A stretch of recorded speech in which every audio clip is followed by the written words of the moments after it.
Hello, Millionaire Mindcast is off today, but do not worry, we've got a great episode for you today lined up. It is strategies for expanding your real estate portfolio. This episode aired a few weeks ago and has been one of our most listened to episodes this year's by far. So without further ado, strategies for expanding your real estate portfolio. Let's get on with the show. Welcome to the Millionaire Mindcast, where we broadcast weekly interviews with millionaire minds from across the globe to empower you on your journey of unlocking a rich and fulfilling life. It's time to unleash your millionaire within. Now, here's your host, MattyA. What's going on, guys? Welcome into Wealth Building Wednesday. We got a great episode for you guys today. We're going to be talking about investment vehicles and the best strategies to deploy in those vehicles to help you continue building your wealth on that march to $1 million and beyond. You know what's been really cool is how many people, now that we've kind of given an outlet for people to ask questions, enter the contest, have been reaching out to us. Oh yeah, we have a laundry list of questions, which is helping us, guys. I mean, you guys, we're here for you. So we have a laundry list of questions to go over today. We have a bunch of stuff to build off on the last show. I'm super excited. Yeah, it's if you missed last week's episode, be sure to go and check that out on how to make 2020, the decade of 2020, your wealthiest decade of your entire life. I was talking with one of my mentors the other day, and we were enjoying a glass of Whistle Pig. Ooh, I know that one. And I was asking him about, he's in his 70s. And I'm like, what does this next decade look for you? And he's like, man, I'm looking to preserve my wealth, transfer the knowledge that allowed me to generate my wealth to my family, my grandkids, right? People around me. It's all about kind of giving and passing it on. But he had shared something that I thought was really interesting, and this will apply to anybody based on, where you're at. Something to think about is he said, in your 20s, I spent my 20s, and a lot of people spend their 20s just trying to find out, who are you? What's your identity? Who are you? What do you stand for? What do you believe in? What's kind of your path that you're gonna march down? Your 30s are about building that person once you find them, right? Weaponizing yourself in your health and your mindset and your network, your career, your finances, and really pouring out that foundation once you know what kind of house you're looking to build, right? Yep.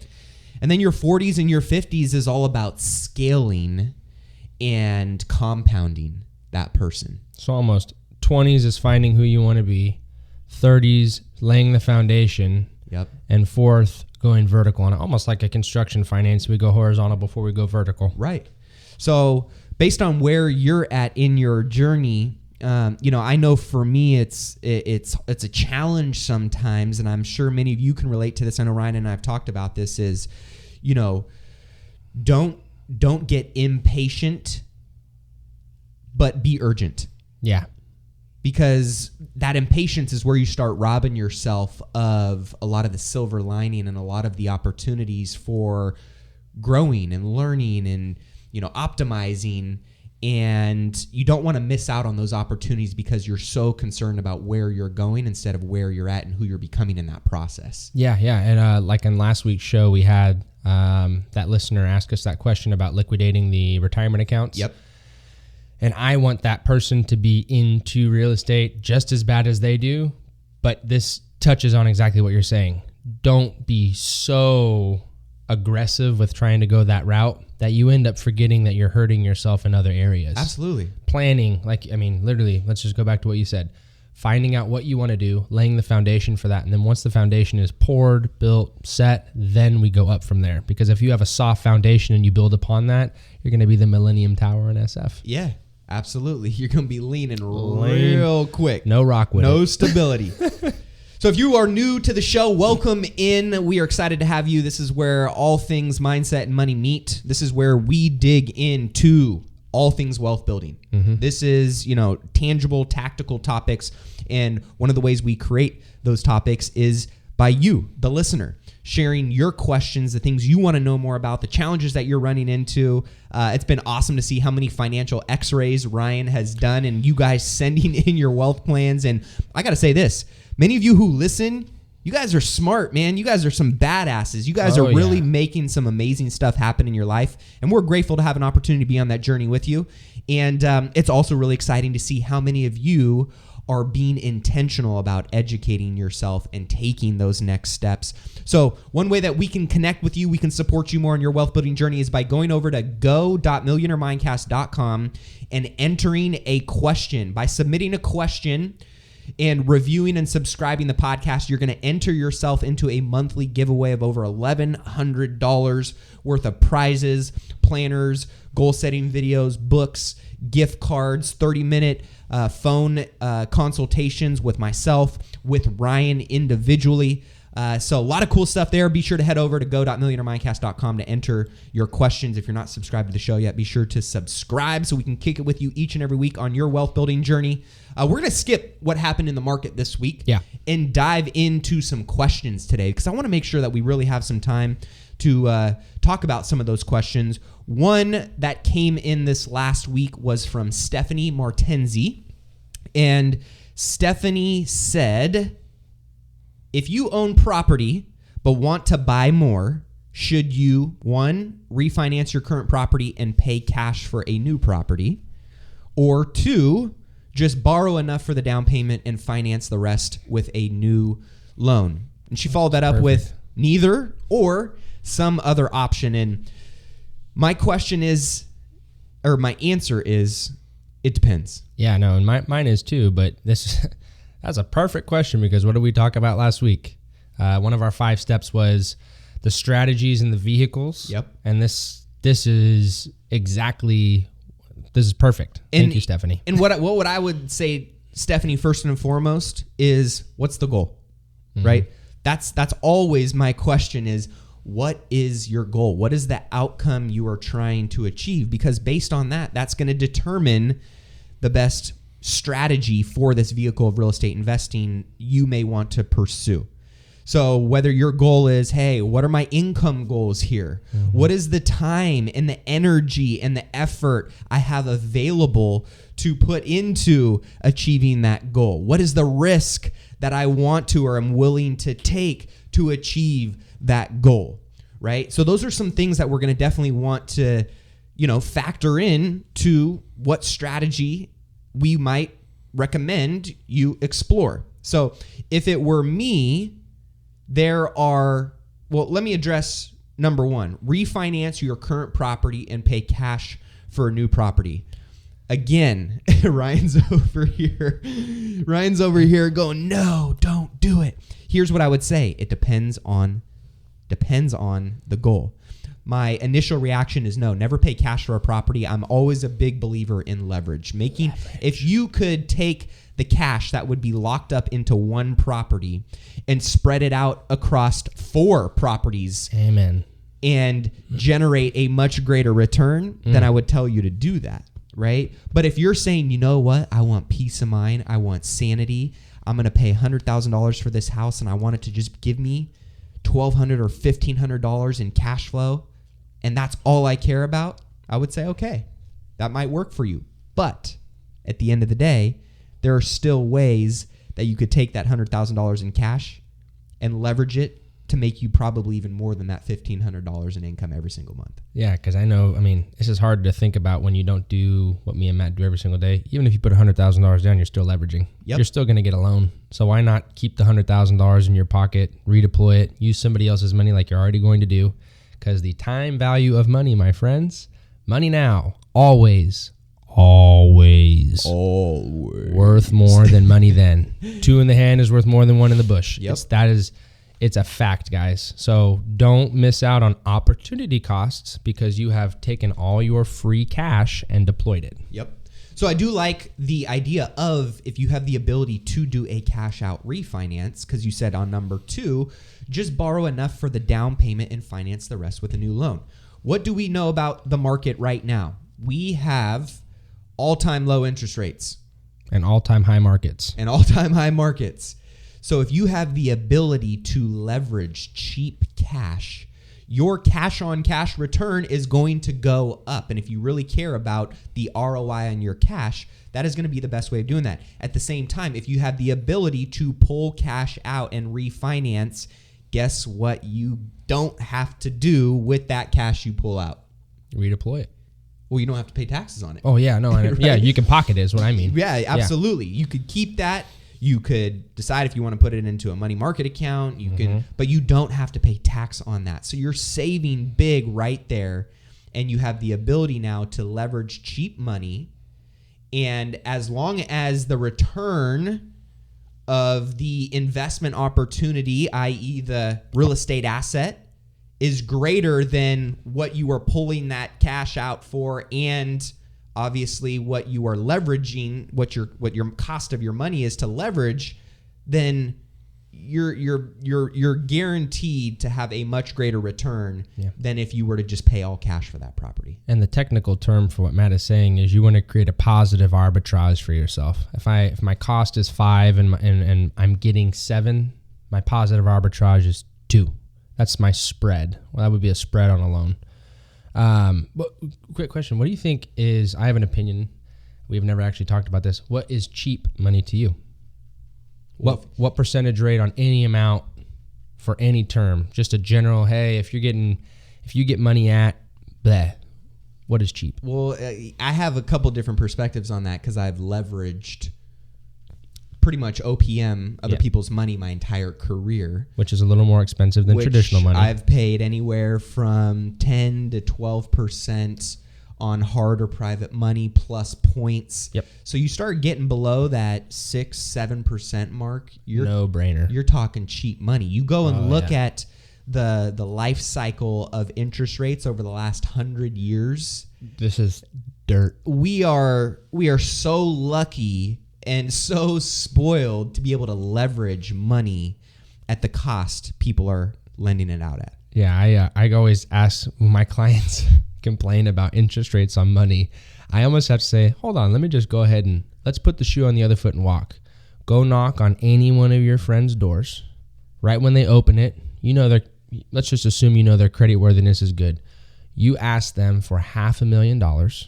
You tell them you're going to give them 20 right now, and over 30 years you will give them 4.5 cents on every dollar, and ask them if they think that's a good deal. They're going to say, no, thank you. So just keep in mind how cheap money actually is. It's going to cost you a lot of money over time, but you can actually quantify the value of keeping those dollars in your pocket and then redeploying them, like Matt said, at your leisure. Maybe you don't have to. Yep. So just keep that in mind, guys. Now, to circle back to the final part of this question, Stephanie, is you said neither or some other option. And I would say I'm always looking to think outside the box, being that why I love real estate so much is there are so many different ways of getting creative and achieving your goals. Yep. And depending on, right, you make your money when you buy, depending on the seller and what their goals are, there are many creative ways of structuring terms and financing on real estate that will help you massively overachieve the goals that you're looking to achieve. You just got to know how to connect those dots. So why don't we dig into some of the different investment vehicles and strategies that are out there, whether this is real estate, whether this is... Do we pick it up and tell you, like, on my side of the street, what I kind of... Please. Yeah, so some of the vehicles that could be deployed under current legislative rules, under current law, under current tax structures, there's kind of the 3, I think most people know that, and this is for an investment property specifically, but I'll just tie it back on, if you are a first-time home buyer, there are provisions for your retirement accounts to help you purchase a home through the FHA. I believe Streamline program is that as well. It's a lower down payment. You're going to have some additional PMI on your property indefinitely till you go back to A paper or conventional loan, excuse me. But that is a way to help people get into their homes, and the economy loves it when you take out a mortgage because there are going to be mortgage-backed securities written off of that. Second, you already have these accounts established, but you already have a home purchased. A common thing that I have seen is a withdrawal or loan from one's 401k. So let's say they're like, hey, I have $100,000 in my 401k. I want to go ahead and redeploy this. I'm going to take a $50,000 loan. I'm going to pay myself back with interest. So it's you taking a loan from you, and I'm going to buy X amount of properties with that. I've seen people do that. The thing that I'm most kind of favorable for is if you have a life insurance policy and leveraging the loan provisions on that. And most policies are going to have a variable and a standard loan option. We try to figure out which one is going to be the best, but that, again, many episodes ago ties into infinite banking concept. How do you bank off yourself? And that's a very, very, very powerful tool for individuals to use to purchase their real estate. One of the ways we aligned up front was like, wow, that's something that I want to do for myself. So those are my 3 favorite vehicles, and I think you probably have some strategies because you've obviously done some high-end purchases. To tag on what Matt said, real estate is so fun and so different, and the opportunity there is almost limitless because depending on who you're talking to, the property, the hair, the story on it, it totally changes every deal. I mean, each deal is its own animal, its own beast, and you can make contingencies, make little things here. And we just simply can't do that on my side of the street. We have rules and regs we have to go through. So real estate is really a unique and special tool when used properly. It can skyrocket your net worth and your income. Absolutely. And for, I don't want to say little risk, right? But if you understand what you're doing and you have the right people around you and you have the right team in place and the right strategy and the right systems all paired together, it can be very effortless. Absolutely. It really can be very effortless. So great question, Stephanie. And when we're talking about different strategies, right? I mean, we're talking about, again, based on what the goal is, that's what we need to understand first and foremost, right? Because I had one of my coaching clients, people that I'm working with one-on-one, scale their real estate investment portfolios. Yep. And I've been working with this individual for about 9 months now. And when we first got on, one of the questions that I asked them was, what is the goal? I want to make $20,000 a month in passive income. Awesome. Very clear in what our North Star is and what we're moving towards. Second question, and I know you do this on your side. When do you want to achieve that by? Yep. Then from there, I was much clearer, $20,000 a month, and I want to do that in the next 10 years. So if you do some simple math and we said, okay, what's now the strategy? How? Right? Because the vehicle we knew was real estate. That's why they're working with me. That's the what. And the strategy was, how are we going to accomplish that? Well, I'm going to do that with the Burr method. Okay. Tell me a little bit more about that. Well, I am going to buy properties. I'm going to buy them. I'm going to renovate them. I'm going to rent them back up. I'm going to refinance my cash back out, and I'm going to repeat that all over again. Awesome. So based on the 2 Burrs that I'd already helped that person accomplish, we knew that their Burrs were kicking off about $200 a month in passive income. Okay, great. So if you want to do $20,000 a month, let me bust out my trusty little calculator here. $20,000 a month. I'm right here, and baby. those are bringing in $200 a month. You need to buy 100 Burrs to accomplish that goal. How many Burrs do you think you can accomplish each and every year? I can buy and go through the entire process if I'm aggressive, if we streamline this, if I really get my lead generation, my marketing, my team in place. I'm going to say I'm going to do 5 a year. Okay, if you can do 5 a year, that's going to take you 20 years to get there. So something isn't aligning, whether it's the vehicle, whether it's the strategy, whether it's the time frame, whether it's the cash flow, those dots don't connect. So we need to figure out based on the goal, we align the right strategy and the right vehicle and the right team, right? Based on your efforts, energy, risk, everything that you want to put into this to get you there. And so that's what I would present back to you.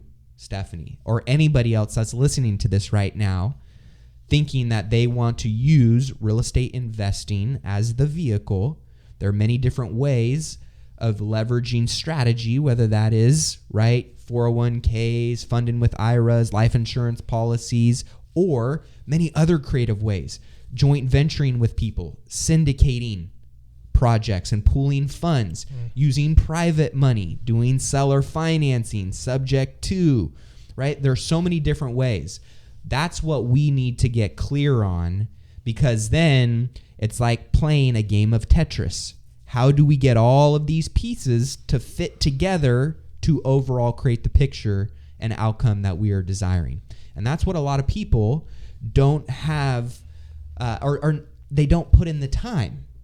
They go and they shoot from the hip. Yeah, big mistake. Right? And don't get me wrong, there are many times I'm a big believer in firing the gun and chasing the bullet. Yeah, but I have a big clip that I've built over many years. And this is not one of those times that you want to do that, right? Correct. Because there will be many things that by doing that, you now have to clean up messes on that ultimately you lose money, you lose time. When if you were to creatively, when it comes to your finances and more intentionally think through and plan out an execution strategy, once you're clear on what that is, it makes it so much easier to go and execute on that and grind on that every single day. And again, you don't need to know all the answers to the questions you have right now. You just need to know the people who have the answers to the questions you have right now. Absolutely. Well, I was sitting down at a dinner with Jeff Hoffman, billionaire founder of Priceline. He's been a good mentor and taught me so much over the last few years. And one of the things that he said really stuck out to me was millionaires ask, what do I need to do next? Billionaires ask, who do I need to know next? Yeah, no, I mean, every time you say, I've heard you say this a couple times, I remember a very famous interview with Jack Ma, and he is sitting in a press conference, and people are literally licking his toes. How are you so smart? How are you so smart? And his answer, and I'm not going to give a direct quote because I don't know it, but it's the gist of it was, I have consistently known I am not the smartest person and have consistently surrounded myself by people who are much smarter than me. Yep. That is my reason for success. So I 100% agree on that. And for me, that's my father. And for me, it's people like you. It's other mentors in real estate who have taught me a lot. It's other business owners who have taught me a lot. It's other fathers that I admire how they parent and treat their kids that have taught me a lot. It's other husbands of how they, uphold the standards in their relationship and treat their wife like a queen. And exactly. That's one of the things how you do one thing is how you do everything. Is how you do most everything. You can skate through, but a big thing. One of the main reasons I was attracted to trying to figure out Matt is, if you guys follow his social media, if you know him at all from a personal level, he is a family man. I can't go and drop a bag with $1 million off on his house on a Saturday. It's nope. Talk to you on Monday. And when you have to realize, guys, that's a sign of somebody that knows what they want, has a plan to get what they want. And Monday through Friday, he'd be at my house at 2 a.m. But Saturday comes around, he treats his wife like a queen. He treats his girls like they're superstars. I know this is kind of a tangent, but I'm letting you know right now, that is a big deal to deep pockets. That is a huge deal. Who are you outside of your business? Yep. Who are you? Yeah. Because that's ultimately who I'm doing business with. So no shameless plug there. And I appreciate that, dude. And you know what I have found is the people who are like that, those are the individuals that you see when they have their personal life in order.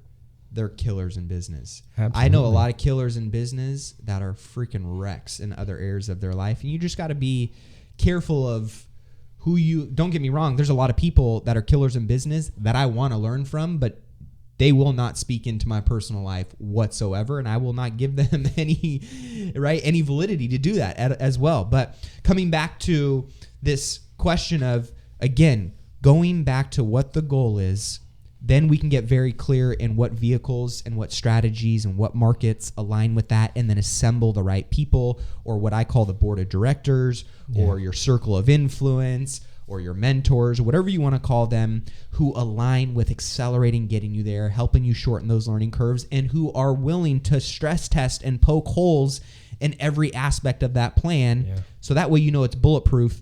And you now, who are the grinder, right? The hustler, the person who's willing to roll up their sleeves and do whatever it takes to achieve their goals, knows exactly what plan to follow and go out there and do that. Pick a strategy, stick with it, narrow your focus, skill up and challenge yourself to sharpen the axe that you're planning on swinging at whatever tree you're planning on swinging it at, right? And commit to that mastery, and then consistently learn and talk about your goals openly. Don't make it a secret. Don't make it a secret, because that's why by talking about the goals that I was talking about, that attracted someone like Ryan into my life. Vice versa, hearing about a lot of Ryan's goals. Oh, I can connect him with this person. Oh, you need to help this person. Oh, you need to do this, right? So don't be a secret agent and hide behind the scenes. Openly talk about your goals, because as we head into this new decade, it is going to be more and more and more and more noisy. And if you are not talking louder and louder and louder about what's more important to you, you're going to get lost. Yeah, and also making sure you understand what filters to apply. Back to who is the information coming from? What is the track record of that person? And really, do I trust this person to give me the advice to get me to where I need to go? And why am I trusting that? We talked about this weeks ago on another episode. You can go on the internet and look up anybody. Do your research on anybody, me, Matt, and what you will find is we have a track record, a history of doing what we said we're going to do, above and beyond what we said that was going to happen, and we have results. So do your due diligence. You have to, for sure. And if you guys are more interested in getting into closer proximity with us, continuing this conversation and actually interacting with us offline, or really off the podcast, you guys need to join therichlifeacademy.com, $7 a month. This is where our community, people who are focused on getting rich through real estate, getting rich through building their wealth in the equities markets, through vehicles like 401ks, IRAs, life insurance policies, all of these different opportunities with people who are really taking action. You want to get plugged into those conversations. Being a fly on the wall will not get you to the next level. It will educate you. It will not inspire action and force action through accountability and give you the support that you need without you being connected into an ecosystem. So come check us out over at therichlifeacademy.com. We got all kinds of other amazing things, actual accountability groups, one-on-one coaching, and of course, stay tuned for more info on our wealth camps that Ryan and I are going to be talking about. We got some exciting stuff coming up. And final thought for you guys is if you feel a little friction when you think about money, and you have the first thought that comes up is money is bad, or the people who want money are greedy, I'm here to tell you that that is a channel that you need to change the station from. You need to change that station, because at the end of the day, don't get me wrong, money is not my God. It's not anything that I chase after, right? I chase giving value to people, and know that by doing that, it creates more opportunity for me to create money, which is obviously, in my opinion, freedom. Money is freedom. It's the freedom of choice. It's the freedom to give. It's the freedom to help you and everyone around you reach their full potential. And I want that for everybody. So know that in our community, if you want more money, that's all good. Yeah, guys. We want you to have more money. We want you to build that wealth. If Bill Gates, he just recently said on his documentary. That documentary was so damn good. He literally has a graph, and it says, the more money I make, the less time I have to work. Therefore, I can give away more of my wealth and my knowledge. And that's exactly what he's doing. So generally, people that push that message don't have money, or have tried to get money and were unsuccessful at doing it, and therefore they're preaching that it's bad. So I would agree, change the channel. money only makes you more of who you already are. Freedom. It buys you freedom. I don't chase the dollar. I chase the freedom that the dollar provides for me and my family. Yep. And if you're a good person and you want to build more wealth and have more money for yourself, for your family, for your lifestyle, for your future family, for the people around you, for your community, if you're a damn good person, money's only going to weaponize you to do more good things in this world. And that's what I want for each and every one of you. So with that being said, we can't wait to connect with you guys offline, enter the contest, ask some questions, tag us on social media. We love connecting and hanging out, answering your questions. And again, stay tuned for information on our upcoming wealth camps. And with that being said, we will see you guys on next week's episode. See you guys next week. Well, that wraps up this week's episode of Wealth Building Wednesday. If you have any additional questions that you want us to answer on the show, head over to go.millionairemindcast.com and submit that question. And by doing so, you also get entered into a monthly giveaway of over $1,100 in prizes. That's go.millionairemindcast.com. And if you got some great value from today's show, be sure to leave a review, subscribe so you never miss another episode of the Millionaire Mindcast. Most importantly, share this episode with someone that you know can get some insight and some value from what was talked about in today's episode. Now, if you're someone who is truly serious about building wealth, whether that's through real estate or the equities markets, we all know that you can accelerate those goals and those achievements by being in proximity to conversations, to resources, to other individuals.